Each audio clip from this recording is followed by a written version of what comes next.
Bismillahirrahmanirrahim. Assalamualaikum warahmatullahi wabarakatuh.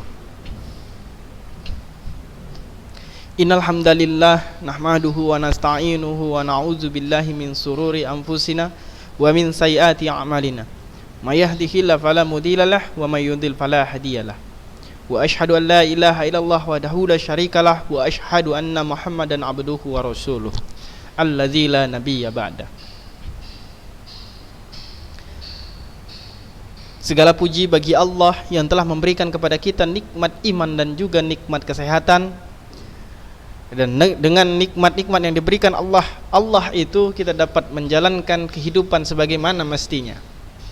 Sehingga sudah selayaknya bagi kita atas nikmat-nikmat yang diberikan Allah tersebut untuk tetap dan selalu bersyukur kepadanya.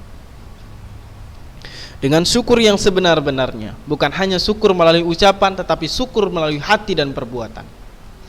Syukur itu dapat dicapai dengan meningkatkan keimanan dan ketakwaan. Dalam artian kita harus selalu melaksanakan perintah-perintah yang Allah Subhanahu wa taala perintahkan dan juga menjauhi segala larangan-larangannya. Salawat dan salam juga kita sampaikan kepada Nabi Muhammad SAW. Beliau merupakan Nabi terakhir sekaligus Nabi penutup yang telah membawa risalah Islam kepada kita semua. Dalam hal ini, maka kita harus menjalankan risalah-risalah tersebut sesuai dengan sunnahnya.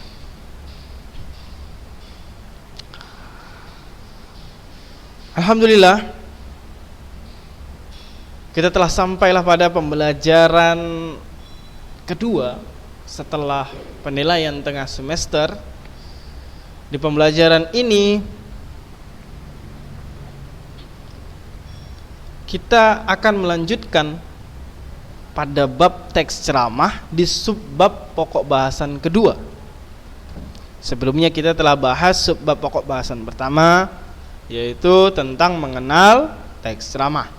Sekarang kita akan membahas tentang menemukan informasi dan permasalahan aktual dalam teks ceramah. Dan jikalau sempat nanti akan kita bahas tentang struktur teks ceramah. Nah, untuk kaidah-kaidah kebahasaannya nanti akan kita bahas di pertemuan berikutnya.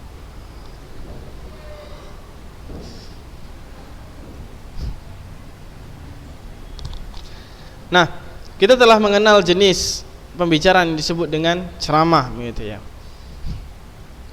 Kita juga mengenal nantinya akan kita bahas dengan jenis-jenis informasi yang terdapat di dalam ceramah.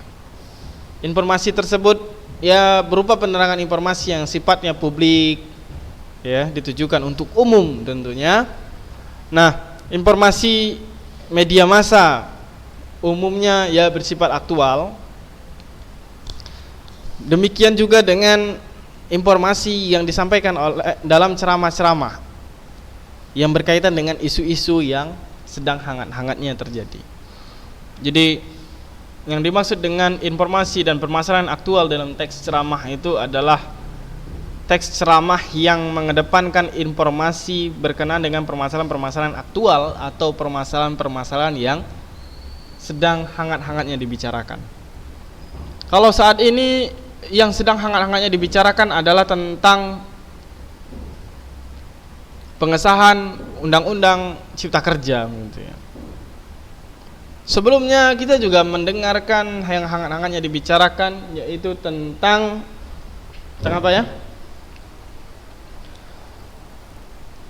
Tentang ya Menteri Kesehatan, gitu. Menteri Kesehatan yang tidak datang, begitu ya, ketika diundang oleh Najwa Shihab.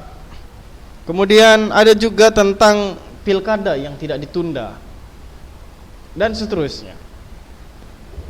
Masih banyak lagi berkenaan dengan isu-isu hangat yang sebelum-sebelumnya, tapi isu hangat yang sekarang yang bisa disebut dengan permasalahan aktual.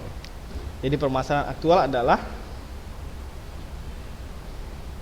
yang berhubungan dengan isu-isu hangat yang berhubungan dengan permasalahan yang sedang hangat-hangatnya saat ini begitu. Taib. Nah, jenis informasi itu terdiri menjadi 5 bagian.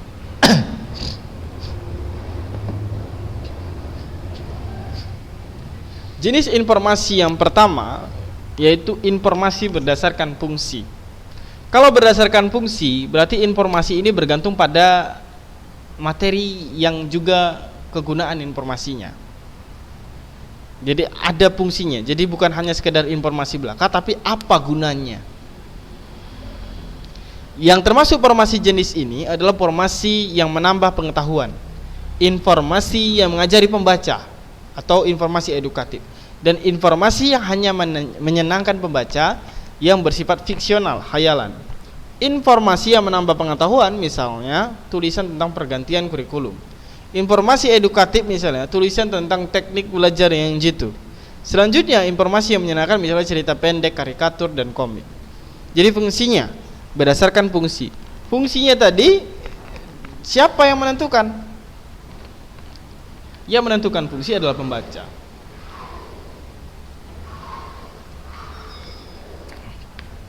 Fungsinya ada 3. Yang pertama, fungsi edukatif. Kemudian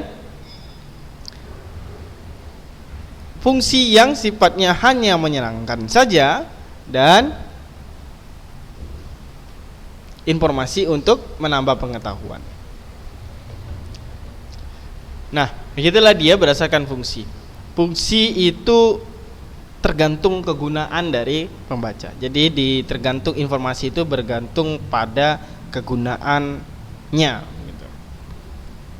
Yang kedua, ada informasi berdasarkan format penyajian, yaitu informasi yang berdasarkan bentuk penyajian informasinya. Misalnya di media massa dikenal sebagai bentuk penyajian, yaitu dalam bentuk tulisan, foto, kartun, ataupun karikatur. Dalam bentuk tulisan dikenal bentuk berita, artikel, karangan khas, feature, resensi, kolom, dan karya fiksi. Ada juga bentuk penyajiannya dalam bentuk gambar, karikatur mungkin ya, atau mungkin gambar-gambar tertentu yang memberikan informasi lebih mendetil tentang sains atau yang lainnya. Jadi informasi berdasarkan format penyajian. Format penyajiannya dibentuk dalam bentuk diagram, misalnya tabel, ya, atau mungkin dalam bentuk video. Jadi ada tulis, ada gambar, ada audio visual. Jadi audio visual dan audio visual. Nah, itu berdasarkan format penyajian. Yang ketiga, jadi yang pertama tadi apa? Yang pertama ada informasi berdasarkan fungsi, ya. Yang kedua ada informasi berdasarkan format penyajian. Yang ketiga ada informasi berdasarkan lokasi peristiwa. Informasi ini berdasarkan kejadian peristiwa itu berlangsung di mana gitu. Dengan demikian informasi dibagi berdasarkan informasi daerah, nasional, atau mancanegara. Nah, kalau kita melihat informasi berita khususnya ya, yang biasanya sering muncul lokal, nasional, atau mancanegara, biasanya telah terjadi krisis ekonomi, berarti hubungannya dengan nasional. Tapi kalau informasi daerah, biasanya terjadi banjir besar di Kalimantan Barat misalnya, Sungai Kapuas meluap. Jadi itu kedaerahannya sifatnya, di daerahnya di Pontianak. Kalau mancanegara berarti berita itu diperoleh dari luar negeri, atau sifatnya juga meluas ke seluruh negara, semua negara yang ada di dunia. Misalnya informasi tentang pandemi virus corona. Nah, itu sifatnya mancanegara. Jadi baik negara kita sendiri atau negara-negara yang lainnya ikut merasakannya. Berita internasional gitu. Yang sifatnya internasional. Jadi ada daerah, nasional maupun internasional. Jadi dampak yang didapatkan itu siapa saja yang merasakan gitu. Yang keempat, informasi berdasarkan bidang kehidupan. Nah, informasi berdasarkan bidang kehidupan. Berarti informasi ini berdasarkan bidang-bidang kehidupan yang ada. Misalnya informasi tentang pendidikan, informasi tentang teknologi, informasi tentang budaya, informasi tentang olahraga, sport, ya. Informasi tentang politik, informasi tentang ekonomi, ya, dan lain sebagainya, begitu ya. Nah, ini tentang bidang kehidupan. Yang terakhir adalah informasi berdasarkan bidang kepentingan. Nah, di sini ragam informasi hanya terdiri dari 4 saja ya. Ini dibuatnya, harusnya ada 5. Ini 5 yang kelima nih. Berinformasi berdasarkan bidang kepentingan yaitu dapat dibedakan menjadi 4. Ada 4 lagi. Yang pertama, informasi menyangkut keselamatan atau kelangsungan hidup pembaca.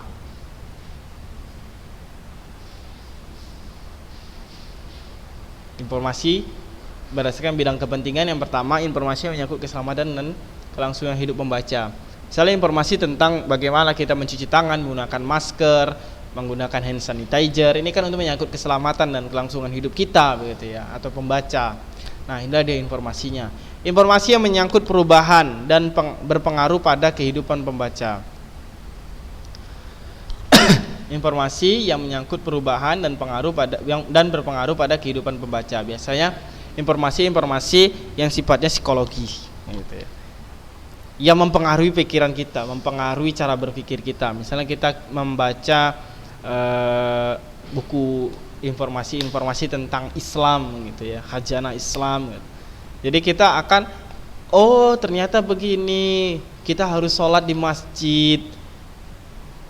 Laki-laki harus sholat di masjid.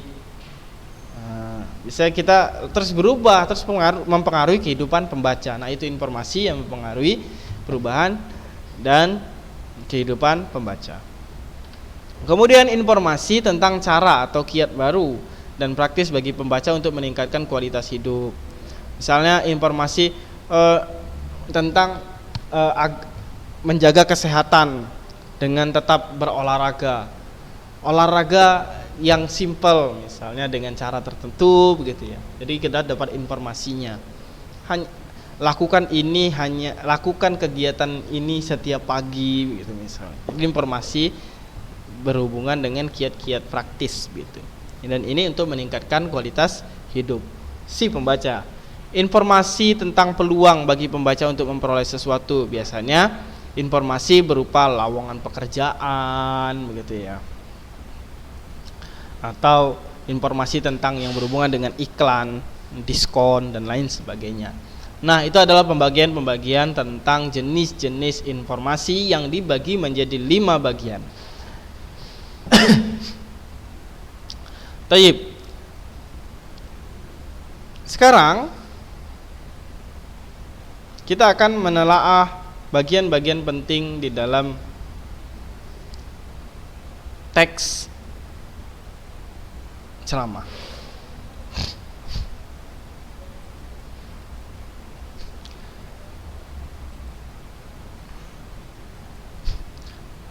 Perhatikan cuplikan bacaan berikut tentang Jepang. Pernahkah kamu pergi ke Jepang? Ini bagian-bagian penting ya, kita telaah. Pernahkah kamu pergi ke Jepang? Ana belum. Jepang termasuk negara kecil di Asia yang sudah maju. Ini bagian penting ya, bahwasanya dia negara yang sudah maju ya. Banyak hal yang perlu diketahui tentang Jepang, bukan bagian penting ya. Masyarakat negara ini mampu mempertahankan tradisi yang berkembang di masyarakatnya. Nah, ini dia. Ini juga bagian penting. Ya, bagian penting. Anak-anak Jepang membersihkan sekolah mereka setiap hari selama 1/4 jam dengan para guru. Ini bagian penting ya, bagian penting. Itulah menyebabkan munculnya generasi Jepang yang sederhana. Generasi Jepang yang sederhana dan suka pada kebersihan. Ini penting ya, penting. Para siswa belajar menjaga kebersihan karena dalam mengatasi kebersihan merupakan bagian dari etika Jepang. Siswa Jepang dari tahun pertama hingga tahun ke-6 sekolah dasar harus belajar etika. Nah, ini penting ya. Mereka itu di sana di Jepang dari tahun pertama hingga tahun ke-6 mereka itu belajar etika dalam berurusan dengan orang-orang begitu. Jadi belajar namanya apa? Akhlak. Meskipun secara kalau kita melihat akhlak mereka mungkin tidak lebih baik, tidak lebih baik dari akhlak yang diajarkan oleh Rasulullah, tapi mereka sebenarnya sudah menerapkan cara memberikan pembelajaran akhlak itu dimulai sejak dini begitu. Sedangkan kita gitu ya, dari awal kita itu tidak ditanamkan akhlak dengan baik sehingga akhlak kita itu kurang sebenarnya. Itu sudah ada penelitiannya bahwasannya akhlak orang-orang Indonesia itu dibandingkan pada masa-masa sebelum merdeka atau pada zaman dahulu sebelum tahun era milenium, akhlaknya sudah banyak perubahan. Perubahannya bukan yang positif tetapi negatif gitu. Pekerja kebersihan di Jepang dimaksudkan untuk menciptakan kesehatan. Ya, tidak ya. Oleh karena itu mereka sering disebut insinyur kesehatan yang mendapat gaji setara dengan Rp 50 juta per bulan. Ya. Ini juga penting ya. Di sana pekerja kebersihan itu disebut dengan insinyur kesehatan. Gajinya 50 juta per bulan.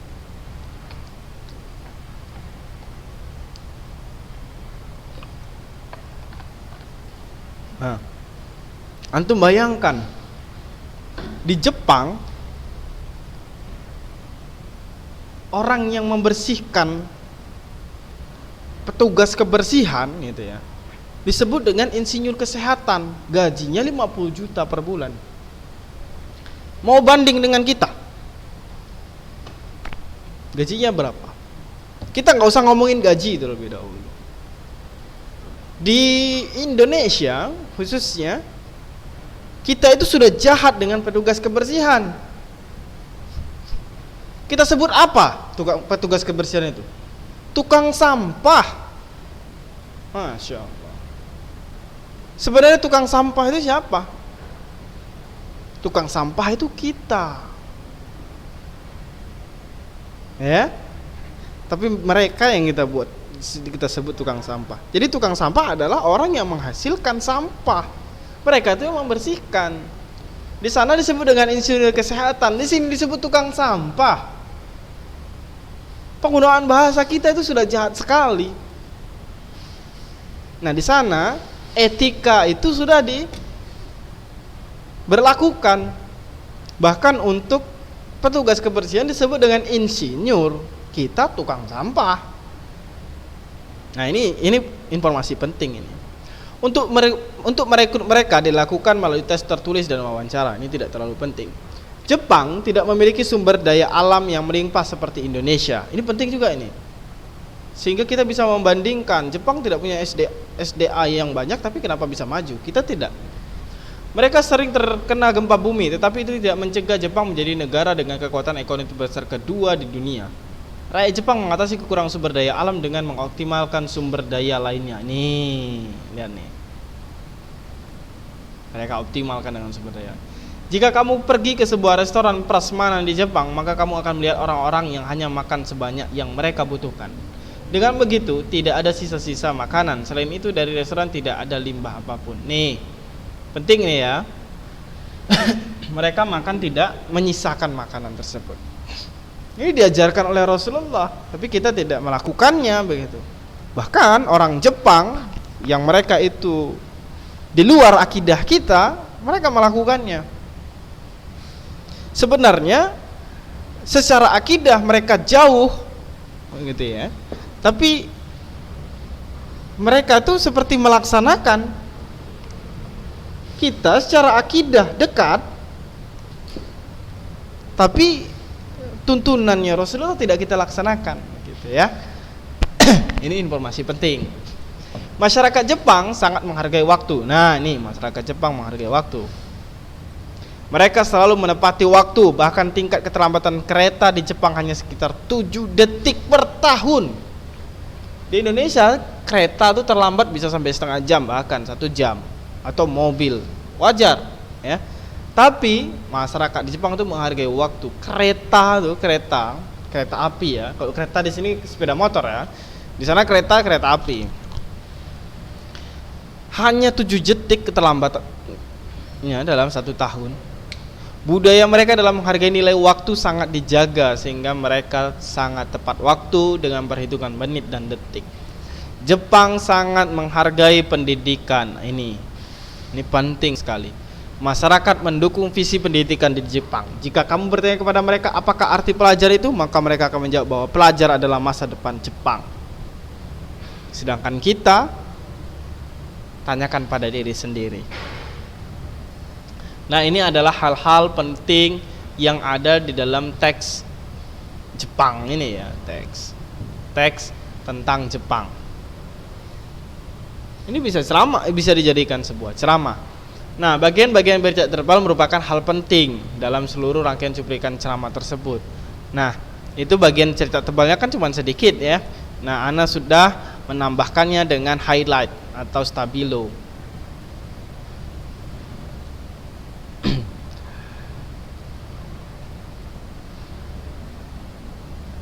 Tabel bagian-bagian penting. Bagian penting, paragraf 1, paragraf 2, paragraf 3, paragraf 4. Ini sudah kita jawab. Nah, itu bagian penting di dalam teks Jepang. Kemudian setelah kita mendengarkan ceramah, diharapkan kita dapat menyimpulkan hasil dari apa yang telah kita dengarkan atau kita baca, sehingga kita menyimpulkannya. Apa fungsi menyimpulkan sebuah ceramah gitu ya. Jadi ceramah itu fungsinya disimpulkan, itu fungsinya adalah sebagai proses yang nantinya menjadi indikator atau bukti kita sudah paham atau belum paham terhadap teks yang kita baca atau kita dengar. Itu fungsi dari menyimpulkan. Baik, selesai di bagian penting teks Jepang tadi.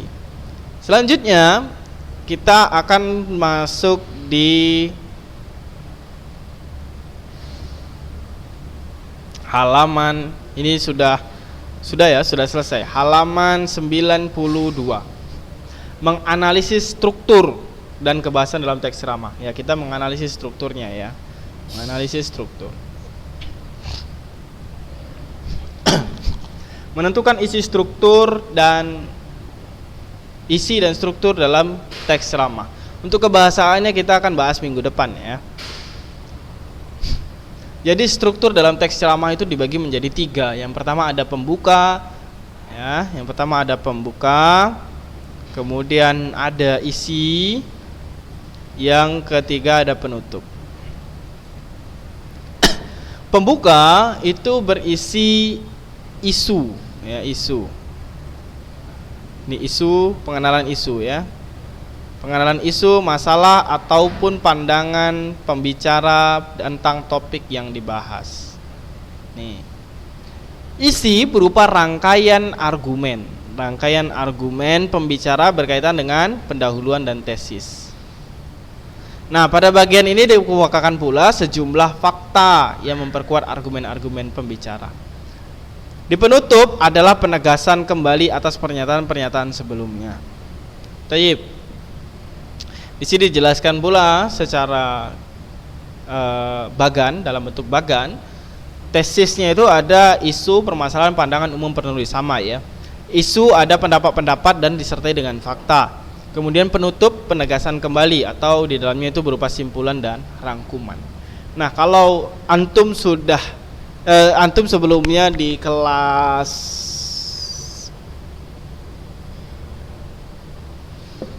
10 ya, kelas 10 kalau anak tidak salah, atau mungkin di kelas ini ya, kelas 10 ya, di kelas 10 antum membahas tentang teks eksposisi. Jadi teks eksposisi, teks ceramah dan juga teks pidato itu sama, memiliki isi yang sama, cuman berbeda penyampaian. Kalau teks pidato berarti disampaikan dalam bentuk pidato, ya. Teks ceramah itu disampaikan dalam bentuk ceramah. Teks eksposisi disampaikan dalam bentuk ceramah, pidato, berita, di dalam surat kabar, artikel dan lain sebagainya. Jadi sebenarnya teksnya itu sistem penulisannya sama, isinya pun sama. Jadi kalau ada sebuah teks eksposisi bisa dibawakan menjadi sebuah teks ceramah. Taib. Itulah dia teks ceramah.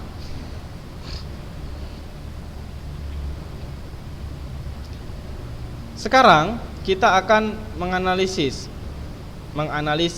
strukturnya. Strukturnya kita ambil dari teks yang Jepang tadi. Kita ambil tesisnya di mana?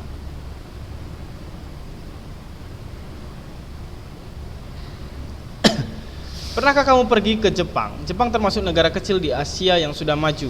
Banyak hal yang perlu diketahui tentang Jepang. Masyarakat negara ini mampu menciptakan tradisi yang berkembang di masyarakatnya. Ini merupakan tesis ya, karena di sini terdapat pendapat, pengenalan isu dari penulis. Sedangkan ini selanjutnya hingga hampir di akhir nanti ya.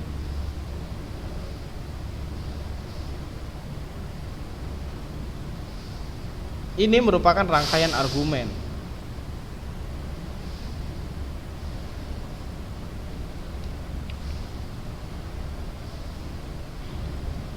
Nah, ini rangkaian argumen semua nih ya. Rangkaian argumen.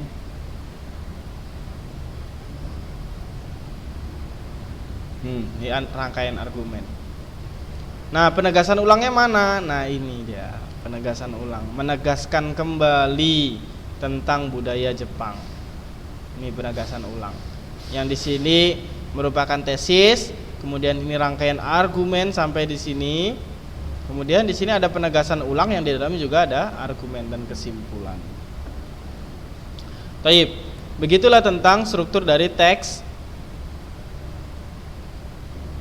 ceramah. Mudah-mudahan pembahasan kita hari ini mendatangkan manfaat yang baik, dan ana akhiri dengan lapas alhamdulillahirabbil alamin. Assalamualaikum warahmatullahi wabarakatuh.